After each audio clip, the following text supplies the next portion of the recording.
नमस्कार, मैं हूं तेजपाल नेगी और आप देख रहे हैं एसजे टीवी। कहते हैं जान है तो जहान है, और ऐसे में जो पिछले कुछ दशकों से हम देख रहे हैं कि लोगों की अपने स्वास्थ्य के प्रति जागरूकता बढ़ी, और जब हम इस मुकाम पे आते हैं कि कोरोना पीरियड से निपटने के बाद जो हमने देखा कि सेहत बहुत महत्वपूर्ण है ज़िंदगी के लिए, समाज के लिए, ऐसे में अपनी सेहत की संभाल कैसे करें और उसकी देखभाल कैसे करें।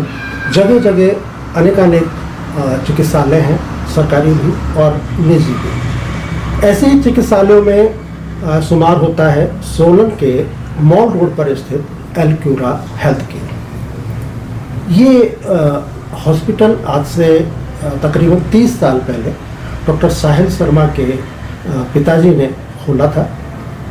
उसके बाद जब डॉक्टर साहिल शर्मा ने इसको संभाला तो तकरीबन आज से 2 साल पहले इसके नए सिरे से शुरुआत की गई, और हॉस्पिटल आज एक ऐसे मुकाम पे है कि सोलन के नामी हॉस्पिटलों में गिना जाता है।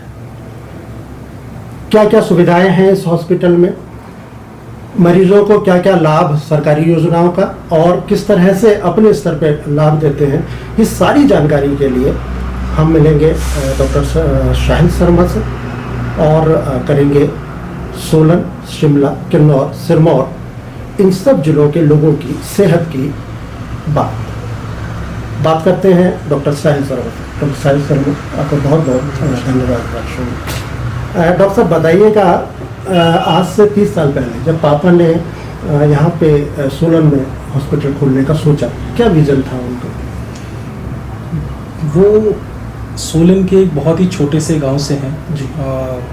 यहाँ पे आगे एक गांव पड़ता है जौना जी, उससे आगे मशीर, और उससे नीचे एक जगह पड़ता है बायला। वहाँ से वो उठे, उनकी एजुकेशन डॉक्टरी में चंडीगढ़ से हुई, एंड चंडीगढ़ में करने के बाद अपना डॉक्टरी पीरियड ख़त्म करने के बाद वो वापस यहाँ आए, तो उन्होंने भी वही चीज़ नोटिस करी जो शायद मैंने आके नोटिस करी उसके बाद, कि लोगों को जो अपने ही रिश्तेदार थे उनको भी मेडिकल सेवाएं बहुत अच्छे से नहीं मिल रही थी। सो उन्होंने एक विज़न के साथ शुरू किया कि मैं अपने यहाँ के लोगों को जो भी मेडिकल सेवाएं हैं वो दूंगा, और एक अफोर्डेबल प्राइस पे दूंगा, कि किसी को जितना भी वो कर सकते थे तो कितना उनकी पेशेंट कभी जाए ना, कभी इस वजह से ना जाए कि उसके जेब में पैसे नहीं हैं, चाहे वो गरीब हो चाहे अमीर हो, एक तो ट्रीटमेंट बेस्ट रहे और पेशेंट खुश रहे और ठीक रहे। तो ये उनका विजन था। अच्छा डॉक्टर साहब, जब आप MBBS करने निकले, क्या आपने मुझे बताया कि आप लेज़र और दूरबीन विधि से ऑपरेशन करते हैं? क्या है ये विधा, क्या है ये हमारे उन दर्शकों के लिए जो कम जानते हैं लेज़र और दूरबीन विधि की ऑपरेशन सर्जरी के बारे में? आजकल जब से 2008 में मैं MBBS करने गया था, उसके बाद फिर 3 साल सर्जरी की स्पेशलिटी होती है, फिर वो सर्जरी की स्पेशलिटी करके आप सर्जन बनते हैं, एंड उसके बाद आप अलग अलग जगह ट्रेनिंग करते हैं। जैसे मेरी ट्रेनिंग दिल्ली से हुई, जिसमें मैंने सर्जरी के आगे के मुकाम जैसे दूरबीन से ऑपरेशन, लेज़र से ऑपरेशन, किडनी की पत्थरियों की ऑपरेशन और पित्त की थैली की ऑपरेशन, ये सब कुछ जो सीखे लेज़र की विधि द्वारा सीखे, और एंडोस्कोप या बिना चीरे के ऑपरेशन करना पेट के अंदर जाके दूरबीन के द्वारा, ये सब कुछ सीखा। और उसके बाद हमारा जो दर्शक जानना चाहते हैं कि इसमें एग्जैक्टली होता क्या है, वो ये है कि पहले बहुत बड़े बड़े चीरे लगते थे पेट पे, गले में, हाथ में, छाती पे, ताकि वो बीमारी को अंदर से जड़ से निकाल सके। अब बीमारी को निकालने का जो तरीका है वो थोड़ा बदल गया है। बीमारी तो निकालनी ही है अंदर अगर वो है, लेकिन उसे निकालने की एक विधि वो बदल गई है। जो चीज़ पहले 10 सेंटीमीटर के चीरे से होती थी, आज वो 1 सेंटीमीटर के चीरे से हो रही है। कई बार हमें चीरा लगाने की ज़रूरत ही नहीं पड़ती। जो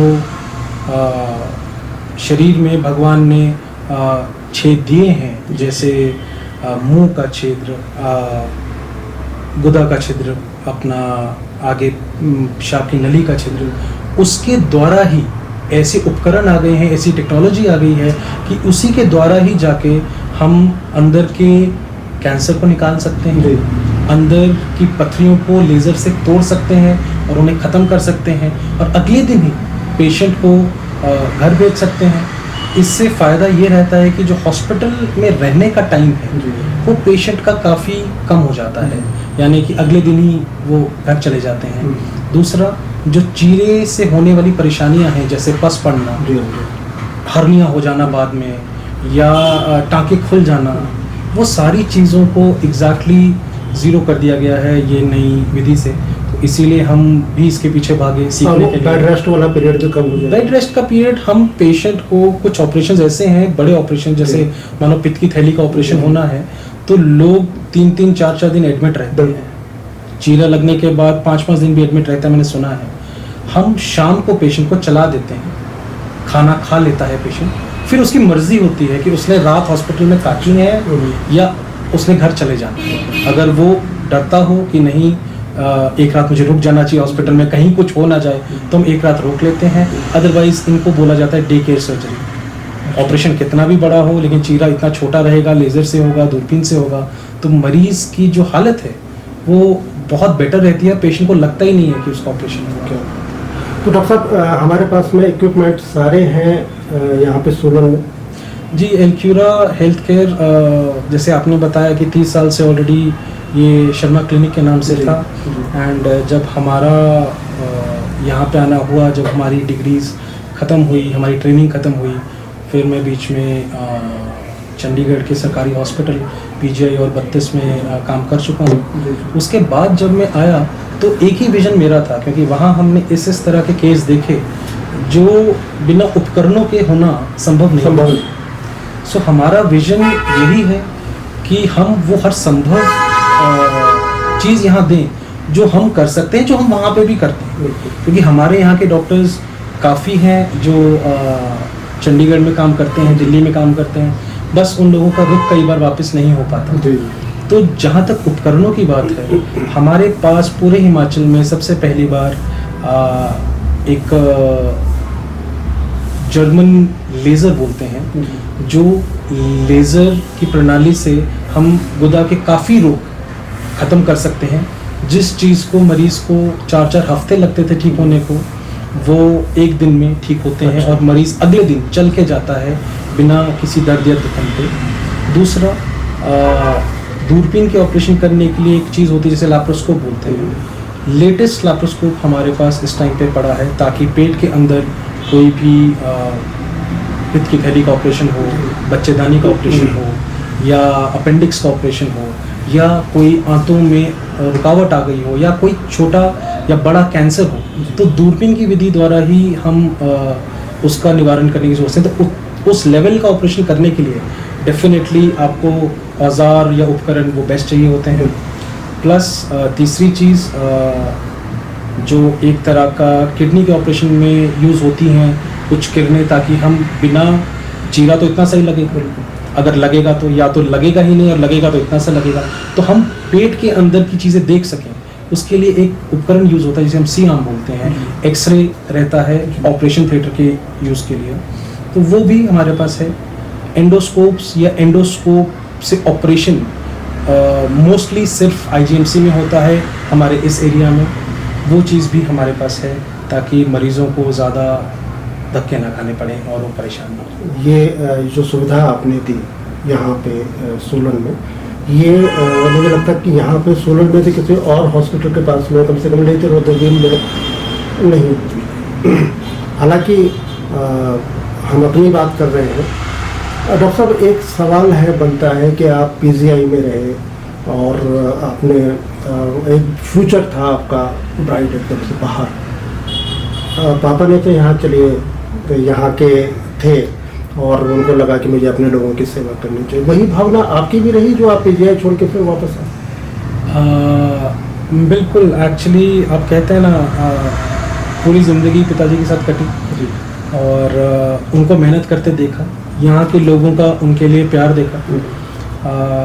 पीजीआई और जीएमसीएच 32 जो सरकारी बड़े हॉस्पिटल हैं चंडीगढ़ के, ये पूरे करने के बाद मैंने प्राइवेट हॉस्पिटल से काफ़ी हमें फ़ोन आए और हम गए भी, हमने वहाँ जॉब करी भी। फोर्टिस में मैं काम कर चुका हूँ, पारस हॉस्पिटल में मैं काम कर चुका हूँ। तो ये सब जगह मैंने काम किया, पर मैंने एक चीज़ देखी कि जब कभी मैं घर आता था तो यहाँ के लोग थोड़ा मेडिकल सेवाओं को लेके चंडीगढ़ का रुख बहुत जल्दी करते, बहुत जल्दी, कि यहाँ तो नहीं होगा, वो चीज़ हम नीचे करेंगे। तो वो चीज़ एक बदलने के लिए और लोगों को सेवा देने के लिए कि ज़रूरी नहीं है कि हर बड़ी चीज़ में पैसा ज़्यादा लगेगा, ज़रूरी नहीं है कि हर बड़ी चीज़ आपको महंगी ही मिलेगी, और ऐसा नहीं है कि बड़ी सुविधाएं हमारे सोलन में नहीं मिल सकती, क्योंकि मैं यहीं से पला बड़ा हूँ, यहीं से मेरी स्कूलिंग हुई है। हाँ, 10th के बाद मैं डॉक्टरी की वजह से, क्योंकि डॉक्टरी की ट्रेनिंग काफ़ी बड़ी रहती है, पहले चंडीगढ़ था, उसके बाद MBBS करने महाराष्ट्र गया, देन सर्जरी की ट्रेनिंग करने मेरठ आया, उसके बाद दिल्ली गया दूरबीन की ट्रेनिंग करने, लेज़र की ट्रेनिंग करने, कुछ एडवांस सर्जरी सीखने, फिर उसके बाद नौकरी करने मैं पीजीआई और 32 आया। लेकिन उसके बाद भी मन जो है वो यही था कि जिस जगह ने हमें इतना दिया, जहाँ के लोग कोविड में एक पर्सनल एग्जाम्पल है जो मेरे साथ हुआ, एक पर्सनल किस्सा है कि जब कोविड हुआ तो मेरे खुद के बहुत सगे रिश्तेदार को वेंटिलेटर अवेलेबल नहीं हुआ जी। और ये कोविड के बाद भी ट्रीटमेंट, एक तो रश था, लेकिन अवेलेबिलिटी भी हमारे उस टाइम पे प्राइवेट और सरकारी हॉस्पिटलों में उस टाइम पे नहीं थी। कोविड के बाद तो बढ़ गया है, उसके बाद काफ़ी बढ़ गया है काफ़ी जिलों में, तो वो चीज़ नहीं थी। तो ये देख के मुझे ऐसा लगा कि काफ़ी ऑपरेशंस हैं जो डिले हुए हैं, कैंसर के कुछ पेशेंट्स जिनके ऑपरेशन यहाँ हो ही नहीं पाए, और वो ना तो अपने इलाज करा पाए और ना ही वो दूसरे हॉस्पिटल पहुँच पाए। तो ये चीज़ देख के थोड़ा सा मन ज़रूर बढ़ता। तो आपका मतलब मेरा यही विजन रहा और अभी भी है और आगे भी यही रहेगा कि जो भी यहाँ के लोग हैं एटलीस्ट उन्हें किसी चीज़ के लिए, इमरजेंसी के लिए एटलीस्ट चंडीगढ़ एकदम से ना भागना पड़े। हाँ, उनका मन है, वो उस तरह से कराना चाहते हैं, जिनके पास पैसे हैं वो करा सकते हैं, वो यहाँ भी आ सकते हैं, वो नीचे भी जा सकते हैं, पर जो मजबूर है उसके लिए हम बैठे हैं। और यही मेरा विजन है और यही मेरे पिताजी का भी विजन था। ये आपके जो भाव हैं ये सफलता मिले आपको। डॉक्टर साहब, आम जो नागरिक है, हर घर में बीमारियां होती हैं, कोई ना कोई मरीज होता है, ऐसी क्या सुविधाएं हमारे यहाँ हैं कि जो दूसरे हॉस्पिटल्स में उनको नहीं मिलेंगी आसानी से, और क्यों वो हमारे पास आए? एक सवाल, बड़ा जेन्युइन सा सवाल है उनकी तरफ। देखिए, हमारे जो भी यहाँ पे हॉस्पिटल्स हैं, बिल्कुल डेफिनेटली इतने टाइम से वो यहाँ के नागरिकों को संभाल रहे हैं, तो बिल्कुल वो भी एक बहुत अच्छा काम कर रहे हैं। लेकिन अब हमें क्या ज़रूरत हुई खोलने की, या हमने क्यों खोला, उसका सबसे बड़ा रीज़न ये है कि जो स्किल सेट, जो एक्सपर्टीज़ हम और हमारे डॉक्टर्स लेके आते हैं, वो मुझे लगता है कि कहीं ना कहीं थोड़ी सी हमारे इस क्षेत्र में कमी है। चाहे वो अपर का एरिया मान लीजिए, चाहे वो लोकल एरिया मान लीजिए, चाहे वो आसपास के डिस्ट्रिक्ट्स मान लीजिए, तो वहाँ पे काफ़ी ये कमी है। जैसे मैं खुद एक मिनिमली इन्वेजिव सर्जन हूँ, हमारे पास एक यूरोलॉजिस्ट आते हैं, एक MD मेडिसिन जो एंडोक्राइनोलॉजिस्ट भी हैं वो भी आते हैं, जो हार्मोन के पेशेंट्स देखते हैं। तो ये सब चीज़ें हमारे सोलन में पहली बात तो डॉक्टर्स के लेवल पे ही इतनी इजीली अवेलेबल नहीं है। दूसरा, हमारे पास जो भी प्रावधान है, ये पूरा हॉस्पिटल टोटली डिजिटलाइज्ड है। सो जो भी चीज़ें हैं वो एकदम पेशेंट के सामने और हमारे सामने बिल्कुल वाइट है, कि जो उनको दिख रहा है वही है। कोई ऐसी चीज़ नहीं है कि आपको कुछ और बोला और बाद में आपसे कुछ और पैसे ले लिए गए, या आपको कोई और इलाज बोला और कुछ और हो गया। उसके हर चीज़ के प्रोटोकॉल्स हैं। हमारे पास जो इक्विपमेंट है, जैसे मैंने आपको पहले बताया कि हमारे पास जो इक्विपमेंट है they are state of the art. उस चीज़ पे मैं भी खुद से प्राउड फील करता हूँ कि हम ये चीज़ लेके आ पाए यहाँ पे, और विनम्र भी हूँ कि हम ये चीज़ कर पाए, क्योंकि सोलन की जनता ने और आसपास के लोगों ने इतना प्यार दिया कि 2 साल में ही हमें इस लेवल पे पहुंचा दिया कि हम नई नई चीज़ें एडिशन कर पाए। हमारे पास फुली कंप्यूटराइज्ड लैब है जो कि एकदम स्टेट ऑफ द आर्ट है। हमारे पास ऑपरेशन के जो इक्विपमेंट्स हैं वो कुछ ऐसे हैं जो पूरे हिमाचल में नहीं है। लेज़र के ऑपरेशन पूरे हिमाचल में कहीं नहीं है। लेज़र के ऑपरेशन हम यहाँ पे अराउंड 15 कर चुके हैं और वो पेशेंट काफ़ी सेटिस्फाइड है। एंड ऑब्वियसली लेज़र के ऑपरेशन हैं तो पेशेंट की रिकवरी भी जल्दी हो जाती है, बहुत चीज़ें जल्दी होती हैं तो पेशेंट खुश रहता है। तो इसीलिए आई थिंक कि और हाँ, हमने यहाँ पे 2 डॉक्टर्स पुराने ऐसे बिठाए हैं और साथ में हमारा विजन देख के आसपास में ऐसे डॉक्टर्स भी जुड़े हैं जो जनरल पेशेंट्स को फ्री में देखते हैं। अच्छा, हाँ, तो सिर्फ स्पेशलिस्ट की फ़ीस यहाँ ली जाती है, जनरल पेशेंट की फ़ीस यहाँ पे नहीं ली जाती। अच्छा। अगर उन्हें लगता है कि कोई चीज़ उन्हीं के लेवल पे ठीक हो जाएगी, उन्हीं के दवाइयाँ देने से ठीक हो जाएगी और इसमें छोटा मोटा ही कुछ है, तो MBBS एंड उससे नीचे लेवल के पेशेंट्स नॉर्मली बिना फीस के देखे जा रहे हैं। हमारे साथ काफ़ी एक्सपीरियंस 2 BMS डॉक्टर जुड़े हैं और हमारे साथ एक बहुत ही सीनियर MBBS डॉक्टर जुड़े हैं जो कि हमारे इसी डिस्ट्रिक्ट हॉस्पिटल के मेडिकल सुपरिटेंडेंट भी रह चुके हैं, तो उनका भी हाथ हमारे सर पे है। तो हम अपनी चीज़ों में तो जो कर रहे हैं वो हैं, पर ये जो नॉर्मल जनरल लोग हैं उनके लिए जो फ्री में देखना, उनको कोई बता ही दे कि क्या करना है, उतना ही उनके लिए बहुत हो जाता है। क्योंकि काफ़ी लोग, मैं खुद गाँव से जुड़ा हुआ हूँ, चाहे मैं महाराष्ट्र रहा हूँ, चाहे मैं दिल्ली रहा हूँ, चाहे चंडीगढ़ में रहा हूँ, पर गांव के लोगों की जो प्लाइट है उनको बस करके आना पड़ता है। उन्हें वो दवाई लेने के लिए चाहे वो 100 रुपये की हो, 100-200 रुपये की दवाई मिल जाए, नहीं तो वो बस करके आते हैं तो 5-6 हज़ार रुपये बेचारे दवाइयों में खर्च रहे हैं, तो वो चीज़ दुखती है। तो वो चीज़ ना हो इसीलिए हमने डॉक्टर्स कुछ ऐसे रखे हैं कि जो इस तरह के लोग हैं उनको बिल्कुल फ्री में देखें, कोई भी उनसे पैसा ना लिया जाए। हाँ, जो दवाइयों का है जो रहेगा वो रहेगा, लेकिन डॉक्टर फ्री में उनका देखें। मैंने एलक्यूरा में एक चीज़ और अच्छी है कि यहाँ पे एलोपैथी और आयुर्वेद, एलोपैथी, आयुर्वेदिक और होम्योपैथी तीनों चीज़ें, क्योंकि मेरे तीनों का एक सामंजस्य एलक्यूरा में मिलेगा। तो जो चाहे तो जिस विधि से चाहे उपचार कराए और उसमें ये भी है कि मुफ्त में भी देखा जाए। वो डॉक्टर साहब, टेलीकम्युनिकेशन एक नई प्रणाली है और क्या रोल रहेगा आज की तारीख में, क्योंकि आधुनिकता के साथ चलना ज़्यादा बेहतर है। जैसे मैंने आपको बताया कि एलक्यूरा हेल्थ केयर टोटली डिजिटलाइज्ड है और वो चीज़ हम जिस तरह से पूरा देश आगे बढ़ रहा है और डिजिटल इंडिया की तरफ बढ़ रहा है, तो हमने भी एक छोटी सी कोशिश करी है। सरकार भी हॉस्पिटल को एक पुश देती है कि हम भी डिजिटलाइज हों ताकि सारे डॉक्यूमेंट्स, सारी चीज़ें बहुत ही ऑफिशियली लिखे जाएं। उसी की तर्ज में एक चीज़ होती है जिसे हम बोलते हैं टेली कंसल्टेशन, टेलीकम्युनिकेशन या टेली कंसल्टेशन।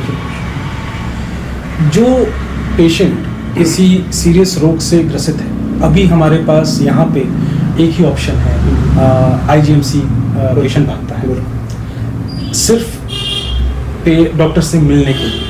लेकिन अगर उसे पता लग जाए कि उसे तो वो ज़रूरत ही नहीं है, वो ऐसे ही डर रहा है, उसे नॉर्मल टाइफाइड है, उसे नॉर्मल कोई बुखार है, उसे कैंसर नहीं है, ये पता लग जाए, लेकिन इसको पता लगाने के लिए, या हड्डी का कोई कैंसर नहीं है, नॉर्मल हड्डी की दर्द है, इसको पता लगाने के लिए उसे स्पेशलिस्ट के पास जाना पड़ेगा, उसे स्पेशलिस्ट वहीं मिलेगा सारे एक साथ। लेकिन हमारे यहाँ पे अगर कोई स्पेशलिस्ट जो यहाँ पे फिजिकली नहीं आ पा रहे, उनसे एलक्यूरा हेल्थ केयर उन्हें डिजिटली वीडियो कॉल के थ्रू या ऑडियो कॉल के थ्रू हॉस्पिटल से, चंडीगढ़ के अलग अलग, दिल्ली के अलग अलग नामी गामी डॉक्टर्स से कनेक्ट करते हैं। डेफिनेटली उसके लिए अपॉइंटमेंट पहले लेनी पड़ेगी, पर उन लोगों से कनेक्ट करते हैं, चाहे वो नेफ्रोलॉजिस्ट हो जो किडनी के डॉक्टर हों, यूरोलॉजिस्ट हों, कैंसर स्पेशलिस्ट हों, कैंसर के ऑपरेशन करने वाले हों, मेडिकल ऑन्कोलॉजिस्ट हों, पल्मोलॉजिस्ट हों, तो ये सारे डॉक्टर्स जिनसे एक बार वो राय लेके कम से कम अपना मन बना सकते हैं कि उनको डरना चाहिए कि नहीं डरना चाहिए। उसके बाद वो फ्री है, अगर वो चाहें तो IGMC चले जाएं, चाहे तो PGI चले जाएं, चाहे तो चंडीगढ़। तो क्या इसके लिए कोई फीस निर्धारित की है आपने? हाँ, अगर स्पेशलिस्ट रहेंगे तो उनके लिए बहुत ही नॉमिनल सी फीस है, मोस्टली 100-200 रुपये रहती है डिपेंडिंग ऑन द स्पेशलिस्ट। कोई बहुत ऐसे एक्स्ट्रावेगेंट चार्जेस मैंने आपको जैसे बताया तो ना तो एलक्यूरा कभी लेगा और ना एलक्यूरा की ऐसी कोई विजन है कि वो पैसे कमा ले। ये आपने तो सबसे काम की बात हमारे दर्शकों के लिए बताई कि कम से कम चार्जेस डेफिनेटली और अच्छा उपचार हो। आयुष्मान की आपके यहाँ प्रक्रिया मैंने सुनी थी कि शुरू हो चुकी है, क्या स्थिति है? क्या आयुष्मान की प्रक्रिया हमारे यहाँ पे काफ़ी आगे बढ़ चुकी है। हमारे यहाँ पे इंस्पेक्शन हो चुकी है आयुष्मान की। हमारी फाइल अभी जो एक सरकारी कार्यक्रम है उसमें पेंडिंग है। मोस्टली जैसी उनकी तरफ से वो सब चीज़ें ओके होंगी तो फिर हमें वो चीज़ अवॉर्ड कर देंगे।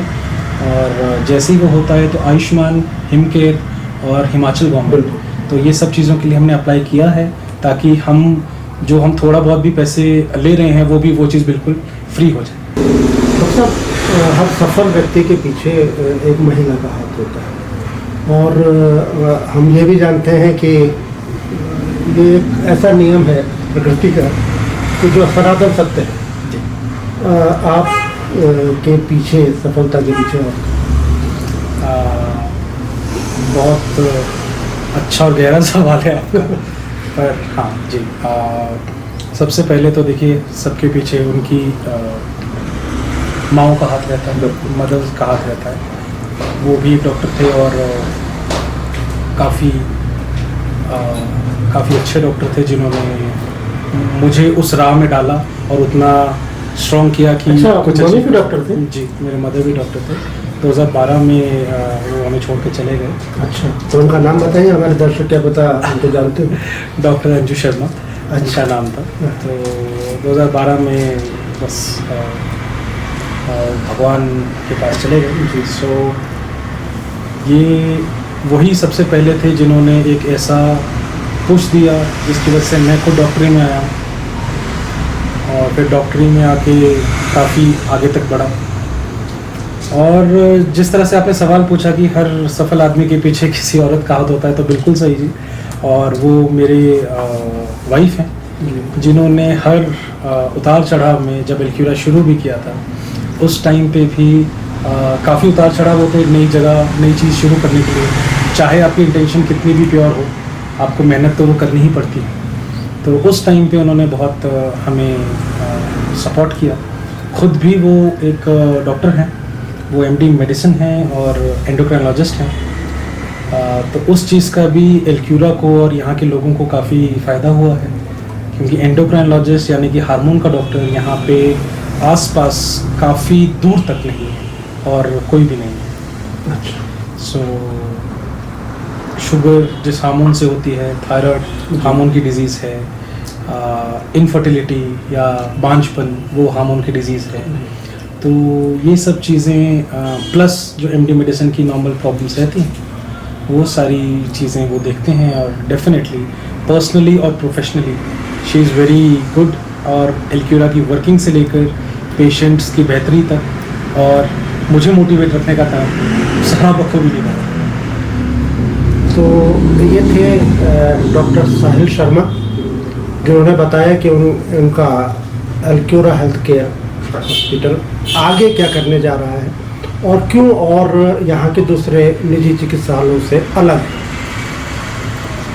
हमारा व्यक्तिगत मानना है कि किसी भी मरीज का रोग दवाइयों की अपेक्षा डॉक्टर के व्यवहार या वहाँ के स्टाफ के व्यवहार से जल्दी ठीक होता है। और व्यक्तिगत रूप से डॉक्टर साहिल शर्मा को मैं जितना जानता हूँ, मैं ये कह सकता हूँ कि उनका व्यवहार इतना अच्छा है, वो इतना ज़मीन से जुड़े हुए हैं कि वो मरीज़ उनके सामने आता है तो आधी बीमारी तो संभवतः उसकी पहले ही कट जाती है। खूब हॉस्पिटल आगे बढ़े, डॉक्टर साहिल शर्मा का खूब नाम हो और सफलता की सारी सीढ़ियाँ चढ़ते जाए। SJTV की तरफ से ये शुभकामनाएं आपको। तो ये थे डॉक्टर साहिल शर्मा जो बता रहे थे कि एलक्यूरा हेल्थ केयर सोलन में किस तरह से भविष्य की योजनाएं तैयार कर रहा है और अपने सोलन, सिरमौर, शिमला और किन्नौर यहाँ के मरीजों के लिए क्या क्या सुविधाएं हॉस्पिटल में हैं। मुझे इजाज़त दीजिए, अगली बार जब हम डॉक्टर साहिल शर्मा से बात करें तो किसी एक बीमारी को लेकर करेंगे और उस पर खूब सारी जानकारियाँ अपने क्षेत्रवासियों के लिए इकट्ठी करेंगे। तब तक के लिए नमस्कार।